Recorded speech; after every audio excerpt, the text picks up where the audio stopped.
You pay the invoice, not because you're getting any value, just because you haven't cancelled it yet.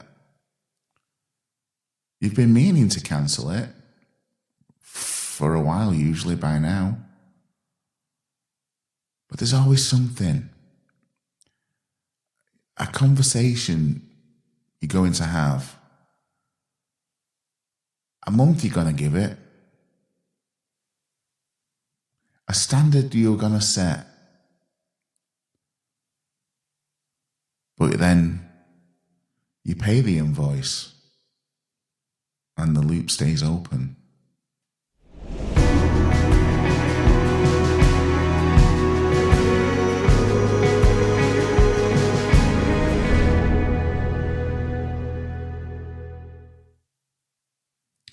You're not keeping it open because it's working.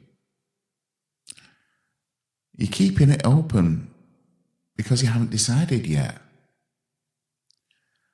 And you haven't decided because you haven't set a standard. Not because you didn't have the information. Not because you don't know what you need.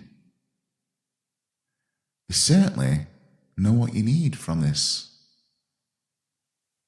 You just haven't said it out loud to them with consequences attached.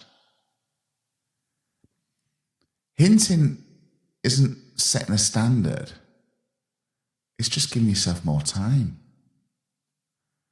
Because the difference between a hint and a standard is if anything happens, or what closes when it isn't met.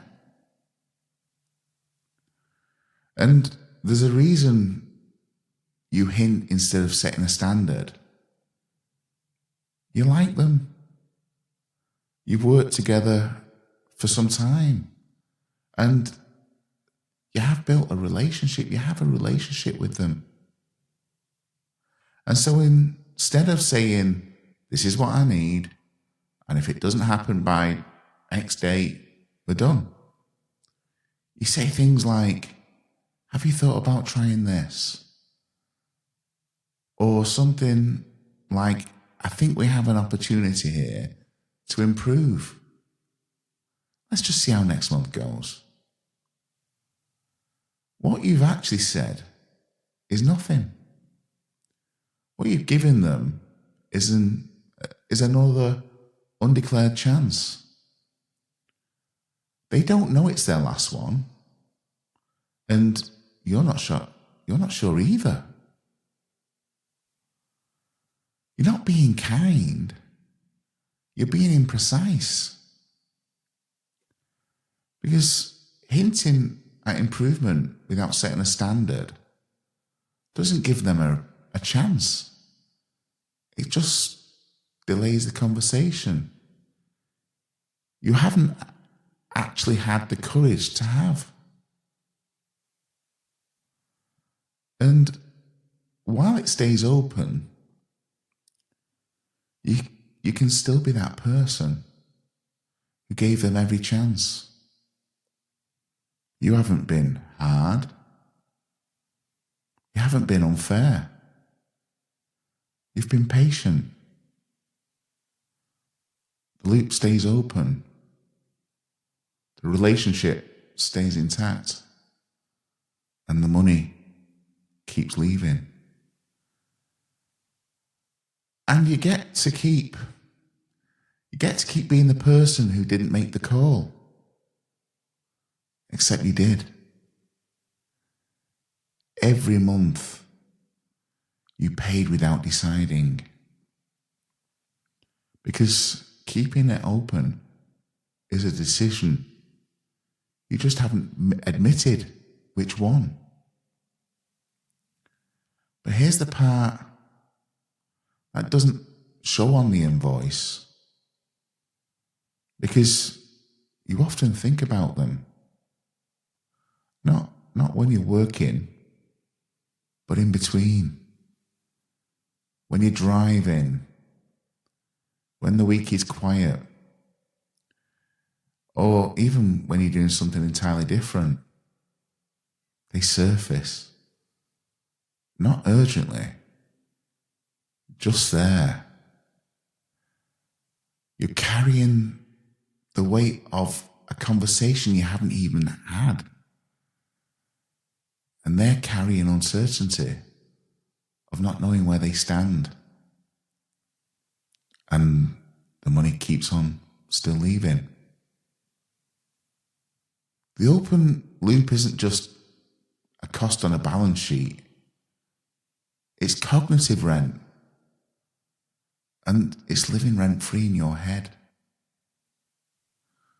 The conversation you keep not having isn't neutral. It keeps running. It keeps costing.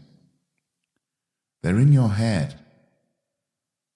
And you're still paying the invoice. I've been there. I've been the one paying that invoice. Different services, different relationships, but still the same pattern. And what I noticed wasn't really the cost of cancelling. It was the fact I was carrying it for so long. The thinking about them, that vague sense that it needed to be resolved. The month I'd give it, and then the next. And what changed wasn't leaning in to be harder, it was leaning in to be fairer. I learned to tell people up front, this is what I need. This is what success looks like. And you can decide if you want to do business on that basis. No hints, no undeclared chances. If they set the standard themselves and didn't meet it, I didn't need to feel anything. The decision had already been made. They made it. And the guilt went because the ambiguity went. The fair version isn't the softer version. It's the clearer one. You can feel the difference, I guess, between a relationship where a standard is clear and one where you're hoping they'll get there. One of them has an end state and the other one just has next month. Calling it giving them a chance doesn't change what it is. If they don't know the criteria, they can't meet it. And if you haven't named the criteria, the decision is already yours to make. You're just postponing it. And the unclear version isn't kind. Imprecision is a form of cruelty. And I don't say that to make anyone feel bad. It's innocently done, but it is. To them, to yourself, and to the next decision has to be made in the shadow of this one. Every unclosed loop shapes the 3 decisions after it. There's an invoice you're about to pay. You know what you need. Not what you'd like to see improve. What you actually need, by when, for it to be worth continuing. You haven't said it out loud yet, to them with the consequences attached. They don't know where they stand. And you've told yourself that's a kindness. What standard have you kept to yourself? Because naming it would mean you'd have to close the decision when it wasn't met.